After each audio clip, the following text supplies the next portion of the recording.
Влада на национален спас е најновата идеја на ДУИ во пресрет на изборите, доколку победи нивниот председателски кандидат најавува дека ќе ги свика партиските лидери на средба по која сите би влегле во заедничка влада со цел да се спроведат уставните измени. Како председател, првата работа што ќе ја направам е да ги затворам во резиденцијата на председателот сите лидери на политички партии и чинители, на состанок кој што ќе трае со денови и недели, ако треба и со месеци, но не излегуваме без подадена рака, дека по однос на Европската Унија нема да имаме разлики.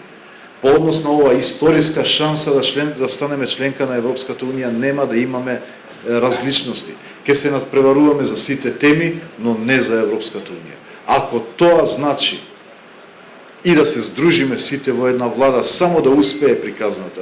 Опозицијските партии на албанците не ја прифаќаат идејата на Османи. За нив таа е лицемерна, неискрена и има цел само да ја спаси партијата од пораз. Бујар не бара влада за спас или за иднина на граѓаните, туку за спас на ДУИ и него. Не име паметот до уставните промени и евроинтеграции, туку на нив е како да обстанат да бидат дел од секоја влада за да се спасат од криминалните